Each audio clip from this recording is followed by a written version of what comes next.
അമ്മയുടെ വീട്ടിൽ അവധിക്ക് നിൽക്കാൻ പോയ ജിനിക്ക് എന്താ പറ്റിയത്? മാഡം, എൻ്റെ പേര് ജിനി. യഥാർത്ഥ പേരല്ല. എനിക്ക് 27 വയസ്സുണ്ട്. എൻ്റെ വിവാഹം ഇതുവരെയും കഴിഞ്ഞില്ല. അതിനു കാരണം എൻ്റെ ചേച്ചി ഇതുവരെ വിവാഹിതയല്ല. ചേച്ചിക്ക് ഡിപ്രഷനാണ് പണ്ട് തൊട്ടേ. അതിൻ്റെ ട്രീറ്റ്മെൻറ്റ് നടന്നുകൊണ്ടിരിക്കുകയാണ്. അതുകൊണ്ട് തന്നെ വിവാഹാലോചനകളൊന്നും ശരിയായി വരുന്നില്ല. അവരുടെ കല്യാണം കഴിയാതെ എൻ്റെ കല്യാണം നടക്കുമെന്ന് തോന്നുന്നില്ല. കുറേ കാലമായി നാട്ടിൽ ഒരു പ്രൈവറ്റ് സ്ഥാപനത്തിലായിരുന്നു ഞാൻ ജോലി ചെയ്തുകൊണ്ടിരുന്നത്. പെട്ടെന്ന് ഒരു ദിവസം ആ സ്ഥാപനം അടച്ചുപൂട്ടി. ജോലിയില്ലാതായി. പിന്നീട് ജോലി നോക്കിയിട്ട് കിട്ടിയില്ല. ആ സമയത്താണ് എൻ്റെ അമ്മായി എന്നെ വിളിച്ച് പറഞ്ഞത്, മോളെ, നീ മലപ്പുറത്തേക്ക് വാ, ഇവിടെ നമുക്ക് എന്തെങ്കിലും ജോലി നോക്കാം. ഇവിടെ സിറ്റിക്കടുത്താണല്ലോ ഞങ്ങൾ താമസിക്കുന്നത്. അതുകൊണ്ട് കുറച്ച് ദിവസം എൻ്റെ കൂടെ ഒന്ന് നിൽക്ക്. ഇപ്പോൾ 5-6 മാസമായിട്ട് ഞാൻ തനിയല്ലേ ഉള്ളൂ എന്ന് പറഞ്ഞപ്പോൾ ഞാൻ അവിടേക്ക് ചെന്നു. എൻ്റെ വീട്ടുകാർക്കും പ്രശ്നമൊന്നുമില്ല. ഞാൻ വീട്ടിൽ നിന്ന് മാറി നിന്ന് കഴിഞ്ഞാൽ അത്രയും ചിലവ് കുറഞ്ഞു കിട്ടുമല്ലോ. അമ്മായി ഇപ്പോൾ തനിയാണ്. ഭർത്താവ് മരിച്ചു പോയതാണ്. പിന്നെ 2 പെൺമക്കളുണ്ട്. ഒരാൾ ദുബായിലാണ്. അവിടെ ഭർത്താവിനോട് താമസം. അവർ വല്ലപ്പോഴും വരും. ഇളയ മകൾ ഇപ്പോൾ നേഴ്സിംഗ് പഠിച്ചുകൊണ്ടിരിക്കുന്നു. അവൾ പോയതേ ഉള്ളൂ. 5-6 മാസമായി. അപ്പോൾ അമ്മായി തനിയാണ്. ഞാൻ ചെന്ന് കഴിഞ്ഞാൽ ഒരു കൂട്ടാകുമല്ലോ എന്ന് വിചാരിച്ചാണ് എന്നെ വിളിച്ചത്. ഞാൻ സസന്തോഷം അവിടെ ചെന്നു. എൻ്റെ വീടിനേക്കാളൊക്കെ കുറച്ചുകൂടി സൗകര്യമുള്ള ഒരു വീടാണ്. അമ്മായും ഞാനും മാത്രമുള്ള ലോകം. അത് നന്നായിരുന്നു. പിന്നെ അമ്മ എന്നോട് പറഞ്ഞു, നീ പതുക്കെ അവിടെ നിന്ന് ജോലി നോക്കിയാൽ മതി. ഉടനെ തന്നെ ജോലിക്ക് പോകണമെന്നൊന്നുമില്ല. നമുക്ക് രണ്ടും കൂടെ ഒന്ന് കറങ്ങി നടന്ന് ഇവിടേക്ക് ഒന്ന് പരിചയപ്പെട്ട് നിനക്ക് നല്ല കംഫർട്ടബിൾ ആകുന്നിടത്ത് മാത്രം നീ ജോലിക്ക് കയറിയാൽ മതി എന്ന് പറഞ്ഞു. എനിക്കും അതിൽ പ്രശ്നമൊന്നുമില്ല. കാര്യം വീട്ടിൽ നിന്ന് കഴിഞ്ഞാലേ ഉള്ളൂ ചിലവിൻ്റെ കാര്യം പറഞ്ഞ് പ്രശ്നം ഉണ്ടാകുക. അല്ലെങ്കിൽ ഒരു കുഴപ്പമില്ലല്ലോ എന്ന് വിചാരിച്ച് അമ്മായിയുടെ കൂടെ ഞാൻ റിലാക്സായി അങ്ങ് കൂടി. 5-6 ദിവസം കഴിഞ്ഞ് ഞാനും അമ്മായും കൂടെ ടൗണിൽ സൂപ്പർ മാർക്കറ്റിൽ പോയി സാധനങ്ങൾ വാങ്ങി ഇറങ്ങി ഒരു ഓട്ടോറിക്ഷ പിടിക്കാമെന്ന് വിചാരിക്കുമ്പോഴാണ് ഒരാൾ കാറിൽ വന്ന് അവിടെ ഇറങ്ങിയത്. അയാൾ ഇറങ്ങിയപ്പോൾ തന്നെ സമ്പന്നനാണെന്ന് എനിക്ക് മനസ്സിലായി. 40-45 വയസ്സ് കാണും. അതുമാത്രമല്ല, കൊതിയൂറുന്ന അത്തറിൻ്റെ മണം പെട്ടെന്ന് തന്നെ അവിടെ എല്ലാം പരന്നു. നല്ല വെളുത്ത് തുടുത്ത് സുൽത്താനെ പോലൊരു മനുഷ്യൻ. അത്രയും സൗന്ദര്യമുള്ള ഒരാളെ അടുത്ത് കണ്ടതിൻ്റെ ഒരമ്പരപ്പിൽ ഞാനിങ്ങനെ നിന്നു. അയാൾ പെട്ടെന്ന് തന്നെ ഞങ്ങളുടെ അടുത്തേക്ക് വന്നു. എനിക്ക് മനസ്സിലായി അമ്മായിക്ക് അറിയാവുന്ന ആളാണെന്നും. അമ്മായി കണ്ട ഉടനെ, ആ ഗ്രേസി, എന്തുണ്ട് വിശേഷം എന്ന് ചോദിച്ചു. അപ്പം അമ്മായി പറഞ്ഞു, നല്ല വിശേഷം ഇക്ക. ദേ ഒരു അതിഥിയുണ്ട് കേട്ടോ, എൻ്റെ ആങ്ങളയുടെ മോളാണ് എന്ന് പറഞ്ഞ് എന്നെ പരിചയപ്പെടുത്തി. അയാളുടനെ എന്നെ അടിമുടി നോക്കിയിട്ട്, എന്താ മോളുടെ പേര്? ഞാൻ പേര് പറഞ്ഞു. ആഹാ, നല്ല സുന്ദരിയാണല്ലോ എന്ന് പറഞ്ഞപ്പോഴേക്കും അമ്മായി കുണുങ്ങി ചിരിച്ചു. അത് പിന്നെ എൻ്റെ രക്തബന്ധമല്ലേ. ഞങ്ങളുടെ ഫാമിലുള്ളവരെല്ലാം പണം വലുതായിട്ടില്ലെങ്കിലും നല്ല സുന്ദരികളും സുന്ദരന്മാരുമാണ് എന്ന് ഇക്ക ഒന്ന് മൂളി. മോളെ, ഇതാണ് റഷീദിക്ക. ഇതുപോലെ 1-2 സൂപ്പർ മാർക്കറ്റുകൾ റഷീദയ്ക്കുണ്ട്. ആ ഇക്കയെ കണ്ടത് ഭാഗ്യമായി. കാര്യം ഇവളാണെങ്കിൽ ഒരു ജോലി തിരഞ്ഞ് ഇങ്ങോട്ട് വന്നതാണ്. നാട്ടിൽ ഒരു പ്രൈവറ്റ് ഓഫീസിലായിരുന്നു നമ്മൾ ജോലി ചെയ്തുകൊണ്ടിരുന്നത്. അവിടുത്തെ ജോലി പോയി, അത് പൂട്ടിക്കെട്ടി. ഇപ്പോൾ ജോലി തേടി ഇങ്ങോട്ട് വന്നതാണ്. ഇക്കയുടെ കാര്യം ഞാനങ്ങ് മറന്നുപോയി. ഇക്കയുടെ ഏതെങ്കിലും ഒരു സ്ഥാപനത്തിൽ അവൾക്ക് ചെറിയൊരു ജോലി കൊടുക്കുക. കാര്യം ഇവരുടെ വീട്ടിൽ ഇത്തിരി പ്രശ്നങ്ങളൊക്കെ ഉണ്ട്. ഞാനത് പിന്നീട് പറയാം. പറ്റുമെങ്കിൽ ഒരു ജോലി ഇവൾക്ക് കൊടുക്കാമെന്ന് ചോദിച്ചു. ഇക്ക എന്നെ പിന്നെയും അടിപിടി നോക്കി. ഗ്രേസി പറഞ്ഞാൽ എനിക്ക് കൊടുക്കാതിരിക്കാൻ പറ്റില്ലല്ലോ. ഇപ്പോൾ വേക്കൻസി ഇല്ലെങ്കിലും ഒരു 2-3 ആഴ്ചയ്ക്കുള്ളിൽ ഒരാൾ പോവുകയാണെന്ന് പറഞ്ഞിട്ടുണ്ട്. പോവുകയാണെങ്കിൽ ഇവളെ ആ വേക്കൻസി ഞാൻ കയറ്റാം. പിന്നെ സൂപ്പർ മാർക്കറ്റിലേക്കായിരിക്കും. വേറെ കുഴപ്പമൊന്നുമില്ല കേട്ടോ. അവിടെ സെയിൽസിൽ നിൽക്കേണ്ടി വരും. ആളുകൾ വരുമ്പോൾ ഒന്ന് ശ്രദ്ധിക്കുക, അവരോട് നന്നായി സംസാരിക്കുക, സാധനങ്ങളൊക്കെ ഒന്ന് കാണിച്ചു കൊടുക്കുക, അത്രയും മതി. വലിയ പിടിപ്പത് പണിയൊന്നുമില്ല കേട്ടോ എന്ന് പറഞ്ഞു. ഞാൻ പറഞ്ഞു, ഏതായാലും എനിക്ക് കുഴപ്പമില്ല. പിന്നെ ഗ്രേസി, നീ ഇപ്പോൾ 1 വർഷമായിട്ട് എന്നെ വിളിക്കുന്നില്ലല്ലോ. ഇക്ക, എൻ്റെ ഫോൺ അങ്ങ് പോയി. ഫോണിൽ നമ്പർ പോയി. നമ്മളിപ്പോൾ കണ്ടിട്ട് ഒത്തിരി നാളായല്ലോ. എൻ്റെ നമ്പർ ഇക്കയുടെ ഇല്ലേ? ഇക്കയ്ക്ക് എന്നെ വിളിച്ചാൽ പോരായിരുന്നു. ആ, അത് ശരിയാ. പക്ഷേ ഇടയ്ക്ക് ഞാൻ ഗൾഫിലൊക്കെ ആയിരുന്നു. അതുകൊണ്ടാണ് കുറച്ച് മിസ്സായത്. എന്തായാലും ഒരു ദിവസം ഞാൻ ഇറങ്ങുന്നുണ്ട് എന്ന് പറഞ്ഞു. ഇറങ്ങണം, ഞാൻ കാത്തിരിക്കും. ഇവളുടെ കാര്യം ഒന്ന് കൂലങ്കഷമായിട്ട് ചിന്തിക്കണേ. അവളുടെ ഞാൻ ചിന്തിക്കാനൊന്നുമില്ല. അവൾക്ക് ജോലി ഉറപ്പല്ലേ. എന്തായാലും എൻ്റെ നമ്പർ ദേ നീ ഒന്ന് സേവ് ചെയ്യുമെന്ന് പറഞ്ഞിട്ട് കൊടുത്തു. അമ്മായി ഇത് സേവ് ചെയ്തു. അത് കഴിഞ്ഞ ശേഷം ഇക്ക അമ്മായിയുടെ കണ്ണുകൊണ്ട് എന്തോ കാണിക്കുന്ന കണ്ടു. അമ്മായും തിരിച്ച് ശരിയാക്കാം എന്നുള്ള അർത്ഥത്തിൽ കണ്ണുകൊണ്ട് എന്തോ ഒരാംഗ്യം കാണിച്ചു. ഇവർ തമ്മിൽ ശരിയായൊരു ബന്ധമല്ലെന്ന് എനിക്കപ്പോഴേ തോന്നി. ഞാനൊന്നും മിണ്ടിയില്ല. തിരിച്ച് ഓട്ടോറിക്ഷയിൽ വരുമ്പോഴേക്കും ഒന്നും മിണ്ടിയില്ല അമ്മായി. വീട്ടിൽ വന്ന് കയറിയപ്പോൾ എന്നോട് പറഞ്ഞു, റഷീദിക്ക ആരാണെന്ന് എനിക്കറിയില്ല, വമ്പനൊരു നീലത്തിമംഗലമാണ്, പുള്ളിയെ വിടാതെ മുറുകെ പിടിച്ചോണം. ഞാൻ പറഞ്ഞു എനിക്കൊരു ജോലിയൊന്നും കിട്ടില്ലല്ലോ. കിട്ടും, തരും. ഞാൻ പറഞ്ഞു കഴിഞ്ഞാൽ ഇക്ക നിനക്ക് ജോലി കൃത്യമായിട്ട് തന്നിരിക്കും. നോക്കിക്കോ, 1 മാസത്തിനുള്ളിൽ നീ ആ പോസ്റ്റിൽ കയറിയിരിക്കും. ഇനിയിപ്പോൾ അവിടുന്ന് ആരും പിരിഞ്ഞു പോയില്ലെങ്കിൽ ഇക്ക അവിടുന്ന് ഒരാളെ പിരിച്ചു വിട്ടിട്ട് നിന്നെ നിയമിക്കും. യോ, അതിന് മാത്രം നിങ്ങൾ തമ്മിൽ ബന്ധമുണ്ടോ എന്ന് ചോദിച്ചു കഴിഞ്ഞപ്പോഴേക്കും അമ്മ എന്നെ അടിമുടി നോക്കി. എടീ, നീ ഉദ്ദേശിച്ചത് എന്താണെന്ന് എനിക്ക് മനസ്സിലായി. ബന്ധമുണ്ട് എന്ന് നീ അങ്ങ് വെച്ചോ, പ്രശ്നമൊന്നുമില്ല. സൗന്ദര്യം ഉണ്ടെങ്കിൽ പല ആണുങ്ങളും നമ്മളെ കാണാൻ വരും. അപ്പോൾ നമ്മൾ ബന്ധം അങ്ങ് സ്ഥാപിക്കണം. പിന്നെ വെറുതെ ഈ ഗ്രേസി ഒരു ബന്ധവും സ്ഥാപിക്കാറില്ല. പ്രയോജനങ്ങളുണ്ടെങ്കിൽ മാത്രമേ ഗ്രേസി ബന്ധം സ്ഥാപിക്കുള്ളൂ. ഇപ്പം മനസ്സിലായോ മോളെ എന്ന് ചോദിച്ചു. ഞാൻ പറഞ്ഞു, ഏകദേശം എനിക്ക് മനസ്സിലായി വരുന്നു. എടീ, മുള്ളും മുനയും വെച്ച് നീ സംസാരിക്കുന്നു. എനിക്ക് മനസ്സിലായി നിൻ്റെ അമ്മയ്ക്ക് ഈ സ്വഭാവമുണ്ട്. എന്നോട് ഇടയ്ക്കിടയ്ക്ക് അവൾ മുള്ളും മുനയും വെച്ച് സംസാരിക്കാറുണ്ട്. എൻ്റെ ഭർത്താവ് നേരത്തെ ഹാർട്ട് അറ്റാക്ക് വന്ന് മരിച്ചു പോയത് എൻ്റെ കുറ്റമാണെന്ന് വരെ നിൻ്റെ അമ്മ പറഞ്ഞിട്ടുണ്ട്. പിന്നെ അത് മാത്രമല്ല, എൻ്റെ സ്വഭാവം ശരിയില്ലെന്നും മറ്റു പലരോടും ഞാൻ പറഞ്ഞു കേട്ടിട്ടുണ്ട്.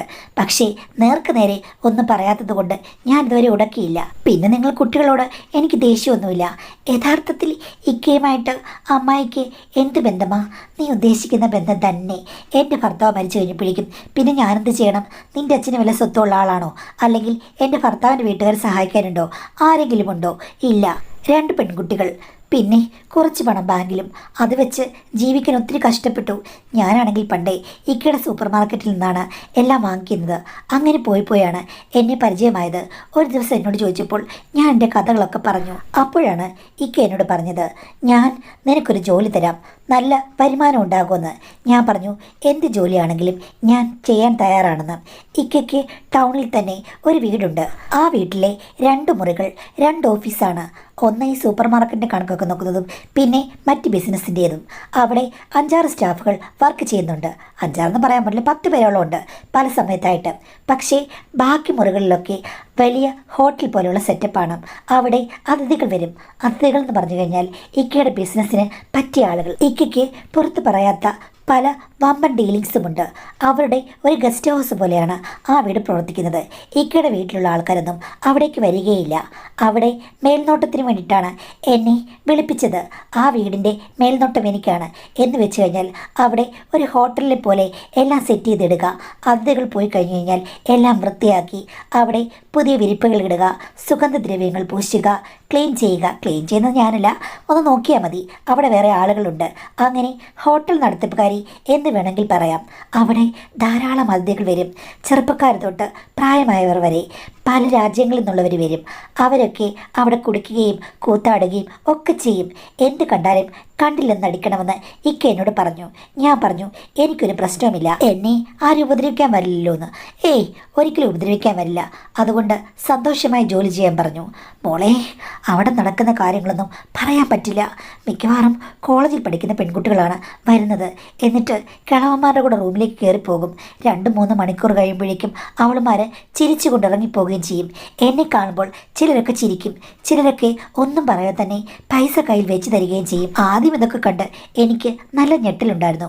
പക്ഷേ ചെറിയ പെൺപിള്ളേർ പോലും എത്ര ഭയമില്ലാതെയാണ് പ്രവർത്തനങ്ങളിൽ ഏർപ്പെടുന്നത്. അപ്പോൾ പിന്നെ വിധവയായി ഞാൻ എന്തിനാണ് ഇത്ര പേടിക്കുന്നതോർത്ത് ഞാനവിടെ നന്നായി നിന്നു. മോളെ, ഒരു ദിവസം പകൽ ഒരു 4 മണിയായി കാണും കേട്ടോ. ആ സമയത്ത് ഒരു പെണ്ണ് നേരത്തെ വന്നതാണേ. അവൾ ഇറങ്ങിപ്പോയി. എന്നോട് പറഞ്ഞു, ചേച്ചി ഞാൻ പോവാണെന്ന്. ഇടയ്ക്കിടയ്ക്ക് വരാറുള്ളൊരു പെണ്ണാണ്, കോളേജ് പഠിക്കുന്നതാണ്.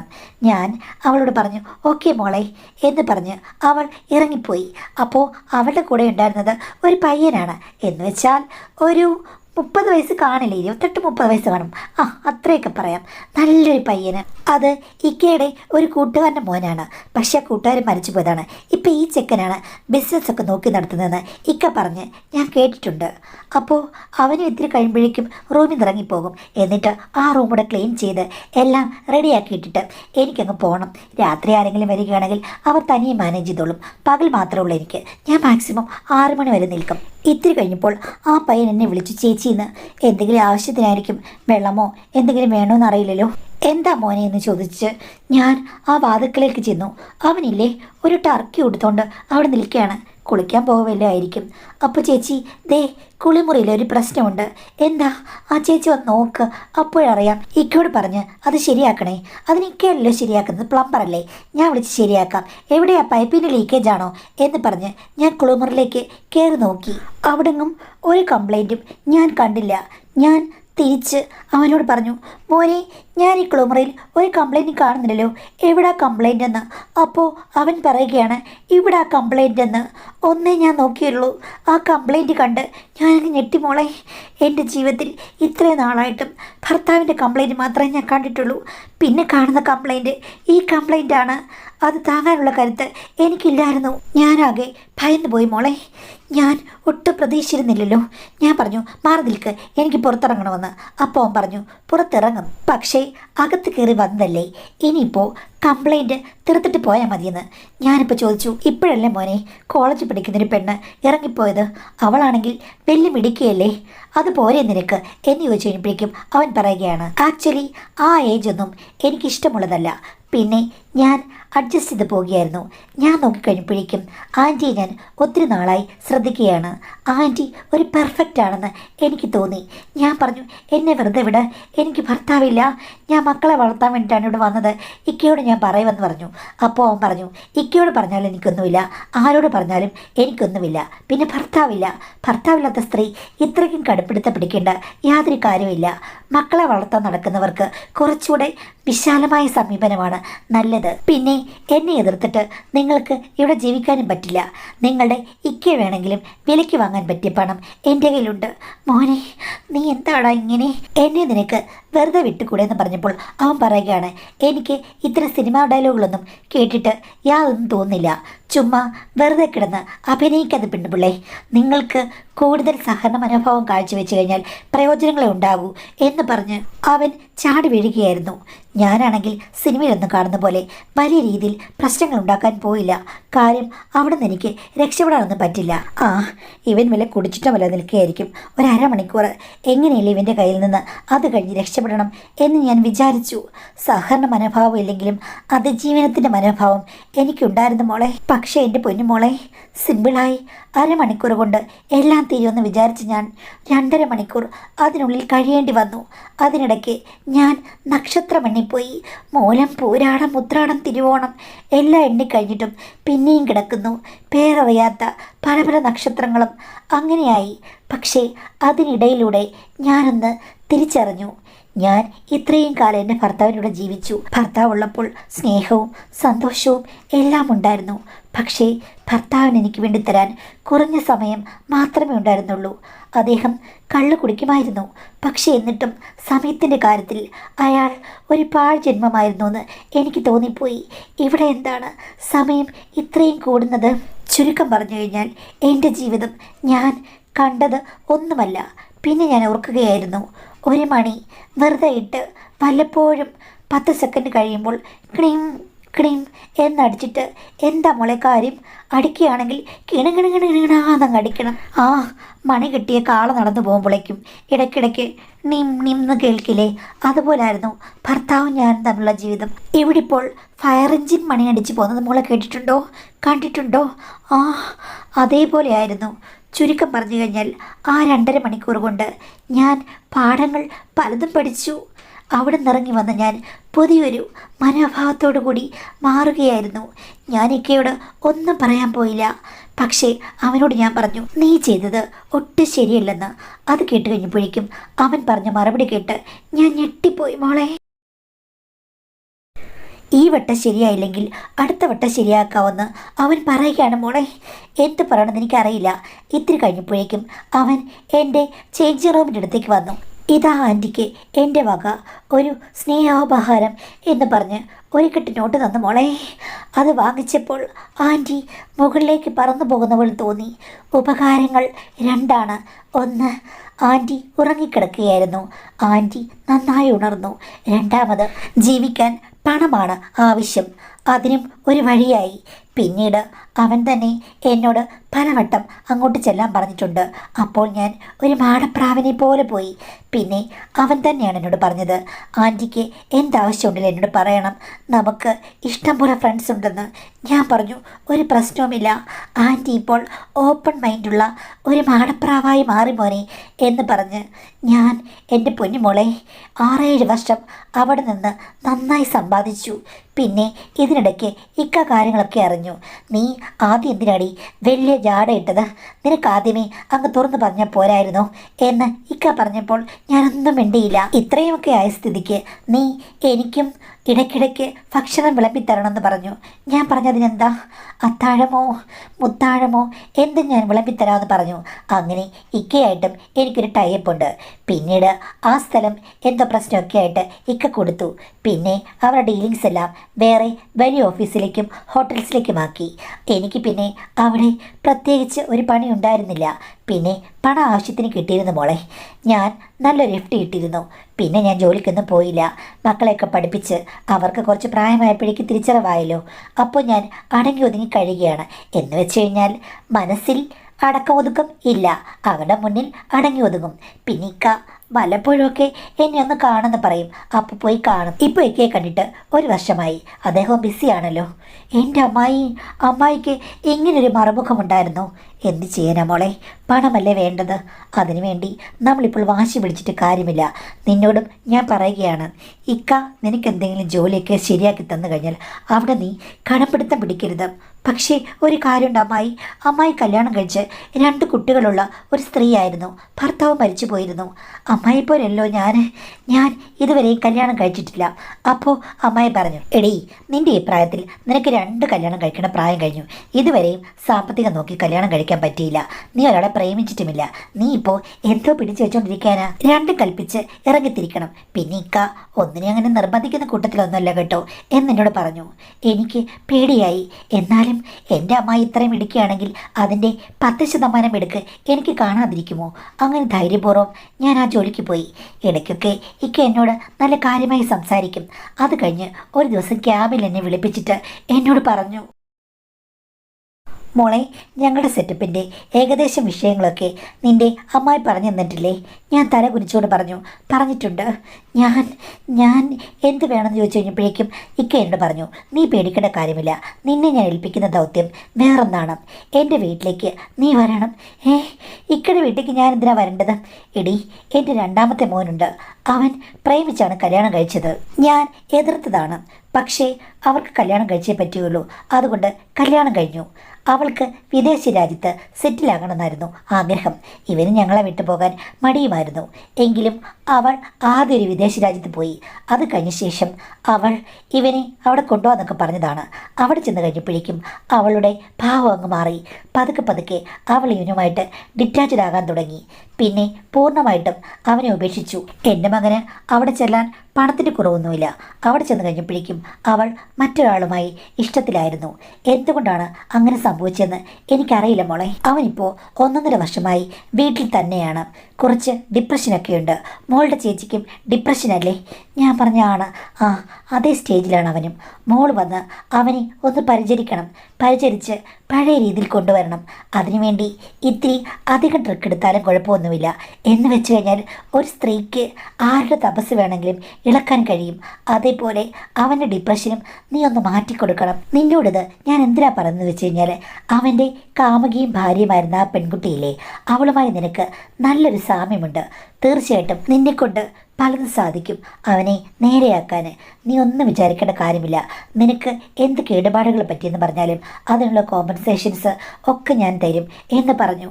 ചുരുക്കം പറഞ്ഞു കഴിഞ്ഞാൽ ഞാനൊരു പരീക്ഷണ വസ്തുവിനെ പോലെയായിരുന്നു. ഞാൻ അമ്മയോട് പറഞ്ഞപ്പോൾ അമ്മായി പറഞ്ഞു, അവനൊരു പാവം, എനിക്കറിയാം. നീ അങ്ങ് മോളെ. നിൻ്റെ കഴിവ് ഉപയോഗിച്ച് അവനെ നേരെയാക്കി എടുക്കൂ. അവൻ പഴയ ഓർമ്മകളിലായിരിക്കും. അവനെപ്പോലെ ദൗർബല്യമുള്ള മനസ്സുകളെ നീ മാറ്റിയെടുക്കണം. നിനക്ക് നല്ല പാരിതോഷികം കിട്ടും എന്ന് പറഞ്ഞു. എന്തായാലും ഞാൻ തീരുമാനിച്ചു, വെള്ളമില്ലാത്തടത്ത് മുങ്ങാൻ പറ്റില്ലല്ലോ. അതുകൊണ്ട് വെള്ളമുള്ളിടത്ത് തന്നെ മുങ്ങാം എന്ന് വിചാരിച്ച് ഞാൻ ആ വീട്ടിൽ പോകാൻ തുടങ്ങി. വെറുതെ അങ്ങയുടെ റൂം ക്ലീൻ ആക്കുക, അങ്ങേർക്ക് കറക്റ്റ് സമയത്ത് ഫുഡൊക്കെ കൊണ്ട് കൊടുക്കുക, അത്രയൊക്കെ ഉള്ളൂ. പുള്ളി അവിടെ ഇരുന്ന് ലാപ്ടോപ്പിൽ ഓരോന്നൊക്കെ ശ്രദ്ധിക്കും. അതല്ലാതെ എന്നെ ആദ്യമൊന്നും ശ്രദ്ധിക്കില്ല. പിന്നീട് ഞാൻ അങ്ങോട്ട് കയറി സംസാരിച്ചു തുടങ്ങി. പിന്നീട് ഒന്ന് രണ്ട് വാചകമായി. ഒരു ദിവസം എന്നോട് നീണ്ടു നേരം സംസാരിച്ചു. ഞാൻ പറഞ്ഞു അതൊക്കെ അങ്ങ് മറക്കാം, അവള് ഒരു ചതിച്ചിയാണ്, പ്രേമിക്കുന്നെല്ലാം കല്യാണം കഴിക്കാൻ വേണ്ടിയിട്ടാണോ? പിന്നെ നിങ്ങൾ പ്രേമിച്ചപ്പോൾ ആവോളം കറങ്ങി നടന്നു. കല്യാണം കഴിഞ്ഞിട്ടും നിങ്ങൾ ഒത്തിരി നാൾ കൂടെ ഉണ്ടായിരുന്നില്ലേ? കൊതിയും മതിയും ഒക്കെ അറിഞ്ഞു കാണുമല്ലോ, തീർന്നും കാണുമല്ലോ. ഇപ്പോഴും നിങ്ങൾ തമ്മിൽ ഒന്നിച്ചുണ്ടായിരുന്നെങ്കിൽ ഇക്ക പറഞ്ഞേന് എൻ്റെ ഭാര്യ അവളെ കാണുന്ന പോലെ എനിക്ക് വെറുപ്പാ, ഞാൻ ആ വീട്ടിലോട്ട് പോകുന്നില്ല എന്ന് പറഞ്ഞ് ഇക്കയ്ക്ക് ഇപ്പോൾ വേറെ 2-3 ബന്ധങ്ങളുമായേക്കും എന്ന് പറഞ്ഞു. ആ ചെക്കനെ എൻ്റെ പ്രായമൊക്കെ ഉള്ളൂ, എങ്കിലും ഇക്ക എന്നൊക്കെ പറഞ്ഞ് ഞാനങ്ങ് കൊഞ്ചി. പിന്നെ റഷീദയ്ക്ക് 45 വയസ്സൊന്നുമല്ല, കണ്ടു കഴിഞ്ഞാൽ സുന്ദരനായതുകൊണ്ട് എനിക്കങ്ങ് തോന്നിയതാണ്. അങ്ങേർക്ക് നല്ല പ്രായമുണ്ട് കേട്ടോ. എന്തായാലും റഷീദയ്ക്കയുടെ മോനല്ലേ, അതുകൊണ്ട് എനിക്ക് നന്നായി നോക്കിയല്ലേ പറ്റുകയുള്ളൂ. ഞാൻ ഓരോ കാര്യങ്ങൾ പറഞ്ഞ് എൻ്റെ വശത്താക്കി. ഒരു ദിവസം അങ്ങേർ എന്നോട് അടുത്ത് ചേർന്ന് നിന്ന് കഴിഞ്ഞപ്പോഴേക്കും ഞാൻ പറഞ്ഞു, ഇനിയെങ്കിലും പഴയതൊക്കെ മറക്കണം, നിങ്ങൾ ഇതെല്ലാം മറന്ന് പുതിയൊരു ജീവിതം തുടങ്ങണം എന്നൊക്കെ പറഞ്ഞ് ഞാൻ അമ്മായി പറഞ്ഞ പോലെ തന്നെ അയാളെ പുറത്തെത്തിക്കാനുള്ള വ്യഗ്രതയിൽ കീഹോളിൽ കീയിട്ട് ഒന്ന് തുറന്നു. ലോക്ക് അപ്പാടെ തുറന്നു കഴിഞ്ഞപ്പോൾ പിന്നെ ആണിൻ്റെ യഥാർത്ഥ സ്വഭാവമല്ലേ അത് പുറത്തു വന്നു. അതോടുകൂടി എനിക്കും എൻ്റെ ജീവിതത്തിൽ നല്ലൊരു വഴി തുറന്നു കിട്ടി. തുടർച്ചയായി 8 മാസത്തോളം അയാളുടെ കൂടെ ഞാനുണ്ടായിരുന്നു. അങ്ങേർക്ക് ഇപ്പോൾ കുഴപ്പമൊന്നുമില്ല, വിദേശത്തേക്ക് പോയി. ഇതിനിടയ്ക്ക് എനിക്ക് 2 വട്ടം അബദ്ധം പറ്റിയതല്ല, അതിപ്പോൾ എന്ത് ചെയ്യാനാണ്? കാര്യം തുടർച്ചയായുള്ള പ്രവർത്തനങ്ങൾ മൂലം അബദ്ധങ്ങൾ പറ്റുമല്ലോ. എല്ലാം ഇക്ക വന്ന് ശരിയാക്കി. അങ്ങനെ മകൻ എല്ലാ പ്രശ്നങ്ങളും തീർന്ന് ഗൾഫിലേക്ക് പോയി കഴിഞ്ഞപ്പോഴേക്കും ഇക്ക എനിക്ക് ഒരു നല്ല തുക തന്നു. എൻ്റെ കല്യാണവും കഴിഞ്ഞ് എനിക്ക് സ്വസ്ഥമാക്കാനുള്ള അത്രയും പണം എൻ്റെ വിവാഹത്തിനാണെന്ന് പറഞ്ഞ് തന്നതാണെങ്കിലും എനിക്കിപ്പോൾ തോന്നുന്നത് വെറുതെ എന്തിനാണ് ചുമ്മാ നടക്കുന്ന ഒരാളെ ഞാൻ വഞ്ചിക്കുന്നത്? അതിൻ്റെ ആവശ്യമില്ല. പിന്നെ എനിക്ക് തോന്നുന്നു വിവാഹം വളരെ കോംപ്ലിക്കേറ്റഡ് ആണ്, തനിയെ ജീവിച്ചു പോകുന്നതാണ് നല്ലതെന്ന് എനിക്ക് തോന്നുന്നു. പിന്നെ കല്യാണം കഴിക്കണമെന്നുണ്ടെങ്കിൽ 10-50 വയസ്സാകുമ്പോഴേക്കും നമ്മളെ മനസ്സിലാക്കുന്ന ഒരാളെ കല്യാണം കഴിച്ചാൽ മതിയല്ലോ. ബാധ്യതകളും പ്രശ്നങ്ങളൊക്കെ ഉണ്ടാക്കുന്നത് സ്ത്രീക്ക് ജീവിതം കോംപ്ലിക്കേഷൻസ് ഉണ്ടാക്കിയുള്ളതെന്ന് എനിക്ക് തോന്നുന്നു. എൻ്റെ ആ ഒരു അഭിപ്രായം ശരിയല്ലേ മാഡം? എന്തിനാണ് ഇത്രയും പണമുള്ളപ്പോൾ ഞാൻ വെറുതെ കല്യാണം കഴിച്ച് ബുദ്ധിമുട്ടുകളിലേക്ക് പോകുന്നത്? അതിപ്പോൾ നിങ്ങളുടെ ജീവിതം എന്നോട് ചോദിച്ചിട്ടാണ് തീരുമാനിക്കുന്നത്, നമുക്കങ്ങനെ പറയാൻ പറ്റുകയില്ല. പിന്നെ വിവാഹം ഇഷ്ടമുള്ളവർക്ക് വിവാഹം കഴിക്കാം, കുട്ടികൾ ആവശ്യമുള്ളവർക്ക് കുട്ടികൾ ഉണ്ടാകാം. വിവാഹം, കുടുംബം ഇതൊക്കെ വേണ്ടവർക്ക് അത് ചെയ്യാം. വേണ്ടാതെ ഒന്നുകയാണെങ്കിൽ ദയവ് ചെയ്തിട്ട് അതിനിറങ്ങിത്തിരിക്കരുത്. കാര്യം ഒത്തിരി റെസ്പോൺസിബിലിറ്റി ഉണ്ട്. കുട്ടികളെ വളർത്തുക, ഭർത്താവിനെ നോക്കുക, കുടുംബം നോക്കുക, ഇതൊക്കെ ഒത്തിരി ഉത്തരവാദിത്തമുള്ള കാര്യമാണ്. അതല്ല ഫ്രീ ബേഡായിട്ട് നടക്കുകയാണെങ്കിൽ ഒരു പ്രശ്നവുമില്ല. പണം ഇഷ്ടം പോലെ ഉണ്ടെങ്കിൽ എന്താണ്, അവസാന കാലത്ത് നല്ല AC ഒക്കെ ഉള്ള ഒരു വൃദ്ധസ്ഥാനത്ത് വേണമെങ്കിലും പോകാം. അപ്പോൾ എന്ത് വേണമെന്ന് നിങ്ങളാണ് തീരുമാനിക്കേണ്ടത്. ഇപ്പോൾ കല്യാണം കഴിച്ചു കഴിഞ്ഞാൽ അതിൻ്റേതായിട്ടുള്ള ഗുണങ്ങളും ദോഷങ്ങളും ഉണ്ട്. കല്യാണം കഴിക്കാതിരുന്നാലും അതേ പ്രശ്നങ്ങളുണ്ട്. പക്ഷേ രണ്ടിനും 2 എഫക്റ്റുകളായതുകൊണ്ട് നമുക്കൊന്നും പറയാൻ പറ്റില്ല. നിങ്ങൾക്ക് തോന്നിയില്ലെങ്കിൽ നിങ്ങൾ കല്യാണം കഴിക്കേണ്ട, അതായിരിക്കും ബെറ്റർ എന്നാണ് എനിക്കും പറയാനുള്ളത്.